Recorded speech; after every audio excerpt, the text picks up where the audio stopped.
Good morning friend, এখন ভোর 4:30 বাজে। আর আজকে আমরা একদিনের রাইডের জন্য বেরোচ্ছি। কোথায় যাচ্ছি একদম মোটো ব্লগিং সেটআপে তোমাদের সাথে কথা হচ্ছে। তো চলো বেরিয়ে পড়ি তাহলে।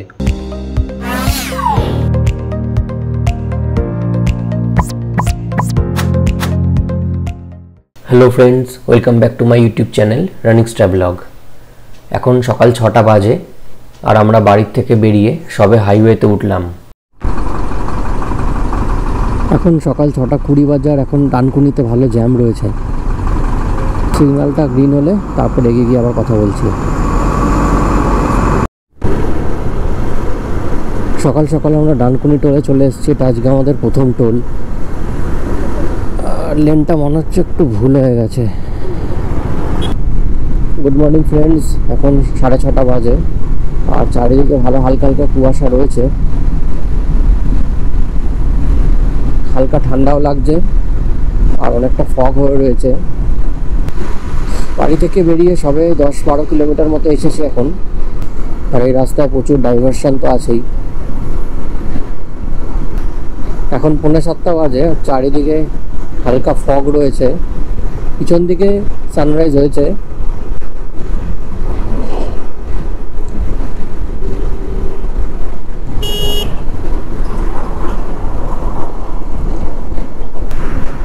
এরকম ওয়েদার কতক্ষণ থাকবে দেখা যাক। আর অনেক ডাইভারশন আছে, বলতে বলতেই সামনে ডাইভারশন চলে এলো।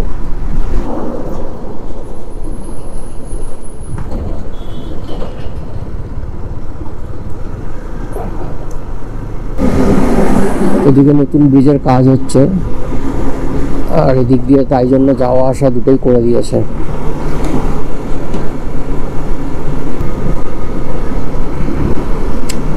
মাঠের উপর হালকা ফগ ঘুরে বেড়াচ্ছে। আপাতত ঠিক আছে, আমরা শক্তিগড়ে গিয়ে একদম দাঁড়াবো। দেখা যাক কতটা একবারে যেতে পারি। এখন 7:30 বাজে আর এখন আমরা আজাদিন ধাবা ক্রস করলাম। মাঝে একটু দাঁড়িয়েছিলাম, ছোট্ট একটা ব্রেক নিয়েছিলাম। আবার কোথায় গিয়ে সেকেন্ড ব্রেকটা হয় দেখা যাক। রাস্তায় অনেক ডাইভারশন রয়েছে, তাই একটু সময় লাগছে যেতে। এমনি রোড কন্ডিশন মোটামুটি ভালোই রয়েছে, শুধু ডাইভারশনটা একটুখানি সমস্যা হবে। এখন প্রায় 8টা বাজে আর আমরা শক্তিগড়ের কাছাকাছি চলেই এসেছি।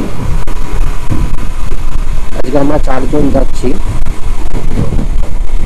আমি ডবল ক্যারি করছি আর এই সামনের বাইকটা ডবল ক্যারি করছে। আজকের দিনে এটা আমাদের দ্বিতীয় টোল প্লাজা। সকাল 8টা বাজে আর আজকে আমরা আমাদের দ্বিতীয় টোল প্লাজা ক্রস করলাম। এখনো আমাদের ডেস্টিনেশনে পৌঁছাতে 3 থেকে 3.5 ঘন্টা সময় লাগবে। এখান থেকে তো শুনেছি রাস্তা মোটামুটি ভালোই আছে। দেখা যাক কতটা কি ভালো পাই। চলো তোমাদের সাথে শেয়ার করছি। আমরা বেশি জোরে চালাচ্ছি না, আমরা 60 থেকে 70-এর মধ্যেই ক্রুজ করছি। তাই একটু হয়তো টাইম লাগবে ঢুকতে। এদিকটায় ভালো ঠান্ডা রয়েছে, রোদ উঠেছে তাও এরকম বোঝা যাচ্ছে না, ভালোই ঠান্ডা লাগছে। এখন 8:30 বাজে আর আমরা শক্তিগড় থেকে ব্রেকফাস্ট করে বেরোলাম। ব্রেকফাস্টে বেশি কিছু না, কচুরি আর তরকারি নিয়েছিলাম। তো পরের ব্রেকটা কোথায় গিয়ে নিয়ে আবার দেখা যাক। এখন প্রায় 10টা বাজে, আমরা এখন বুদবুদের কাছে রয়েছি। আর এখান থেকে আমাদের ডেস্টিনেশন 82 কিলোমিটার মতো রয়েছে। প্রায় 1.5 ঘন্টা মতো সময় লাগবে, গুগল দেখাচ্ছে। এখন 10:12 বাজে আর এখন আমরা পানাগড় ক্রস করছি। এখন 10:20 বাজে আর আজকে আমরা আমাদের 3 নম্বর টোল ক্রস করছি, পালশিট টোল। যাওয়ার পথে এত সুন্দর ভিউ দেখে আবার ক্যামেরাটা অন করলাম। আমরা একটা রাস্তা ভুল করে একটু এগিয়ে এসেছি, তাই আজকে আসানসোল হয়ে আমরা ঢুকবো। হাইওয়ে ছেড়ে আমরা এখন ভেতরের রাস্তায় চলে এসেছি। এখান থেকে গুগল 33 কিলোমিটার দেখাচ্ছে। এখন আমরা মেজিয়া সেতুর ওপর রয়েছি আর নিচ থেকে দামোদর বয়ে গেছে, যদিও সেরকম জল নেই। যাওয়ার পথে আমাদের একটা রেল লাইন ক্রস করতে হলো। এটা কোন স্টেশনের লাইন ঠিক জানি না, তোমরা যদি জানো কমেন্ট করে জানিও। একটা ছোট্ট ব্রেক নিয়েছিলাম আমরা, একটু ছাওয়া জায়গায় দাঁড়িয়ে রেস্ট নিয়ে নিলাম। অনেকক্ষণ জ্যাম রাস্তায় চালানোর পরে আমাদের অবস্থা খারাপ হয়ে গেছিল। আমরা শুশুনিয়া পাহাড়ের কাছে চলেই এসেছি। শুশুনিয়া পাহাড় দেখা যাচ্ছে দূরে। জাস্ট ভিউটা দেখো, এত সুন্দর রাস্তা, গ্রামের পরিবেশ আর দূরে পাহাড়। এই শুশুনিয়া পাহাড়ের কাছে চলেই এসেছি। এই হচ্ছে সেই শুশুনিয়া পাহাড়। আর আজকে আমাদের যে হোটেলটা বুকিং আছে সেটা হচ্ছে মুরুদবাহা ইকো রিসোর্ট। ভিউটা কেমন লাগছে কমেন্ট করে তোমরা জানিও। আমরা আমাদের গন্তব্যে প্রায় চলেই এসেছি। এখান থেকে বাদিক নিয়ে নিতে হবে।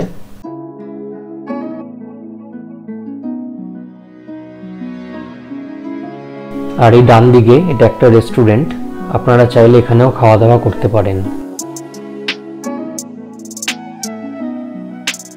আর এই হচ্ছে মুরুদবাহা ইকো পার্কের গেট।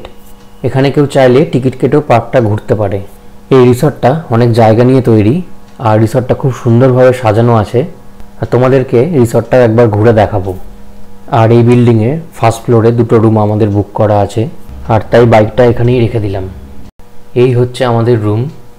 এখানে একটা টিভি রয়েছে, আর একটা ওয়ার্ড্রব রয়েছে, আর ডাবল বেডেড খাট রয়েছে, 2টো চেয়ার, একটা টেবিল। আর এই হচ্ছে বাথরুম। বাথরুমটা ছোটোর মধ্যে বেশ ভালো পরিষ্কারই ছিল, গিজারের ব্যবস্থাও রয়েছে। আর আমাদের রুমের সাথেই একটা ব্যালকনি ছিল, ব্যালকনির থেকে পাহাড় দেখা যাচ্ছিল। আর এই রুমটা আমাদের পড়েছিল 1500 পার ডে। এখন রাত্রি 8টা বাজে, আর রাতের ভিউটা তোমাদের সাথে শেয়ার করলাম।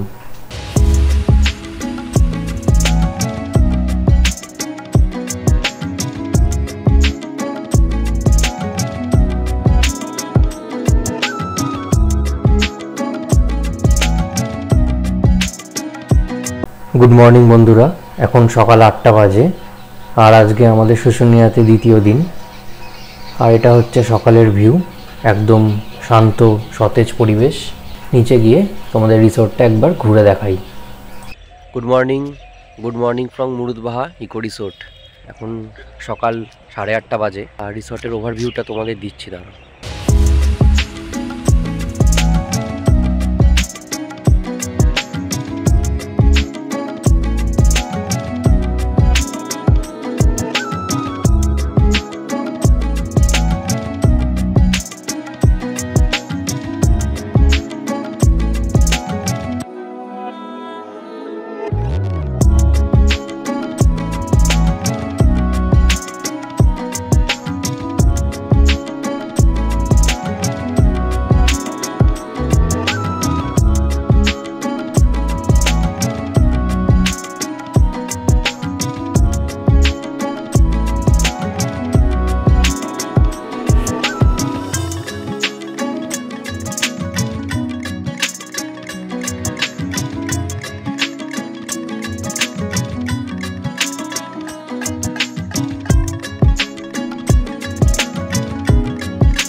পুরো রিসর্টটা বিভিন্ন রকমের ফুল দিয়ে খুব সুন্দরভাবে মেনটেন করা আছে।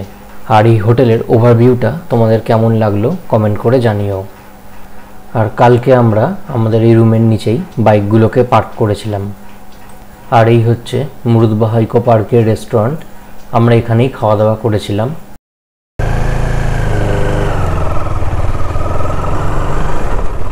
গুড মর্নিং ফ্রেন্ড, আজকে আমাদের দ্বিতীয় দিন, আর আজকে এখন 11টা বাজে, আমরা চেক আউট করছি।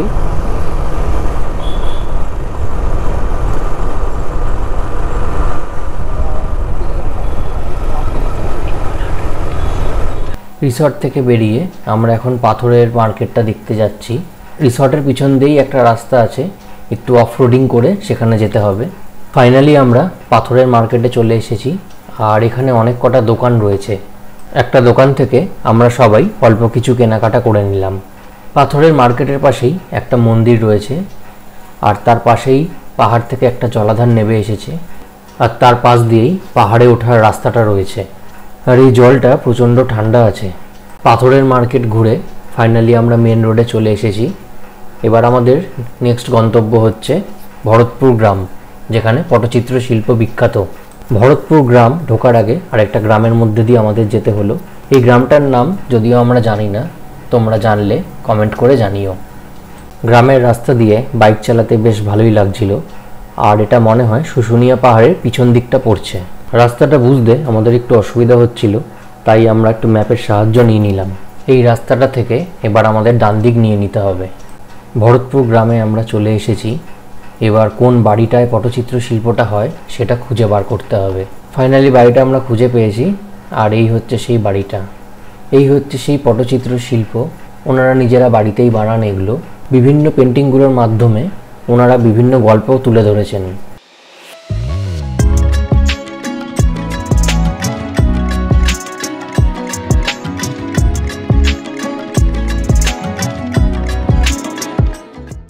পটচিত্র শিল্প দেখে এবার আমরা বেরিয়ে পড়লাম।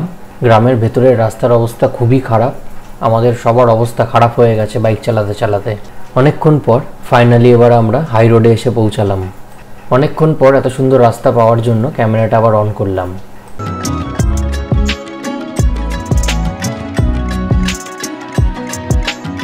এখন আমরা গন্ধেশ্বরী সেতু ক্রস করছি। দুপুর 3টে বেজে গেছে আর আমাদের খিদেও পেয়ে গেছিলো, তাই আমরা এখানে লাঞ্চ সেরে নিলাম। একদম ফাইনালি বাড়ির উদ্দেশ্যে বেরিয়ে পড়লাম। বাইকের পেট্রোলও শেষ হয়ে এসছে, তাই এখানে একটু পেট্রোলও ভরিয়ে নেব, আর আমরা সবাই একটু ফ্রেশও হয়ে নেব।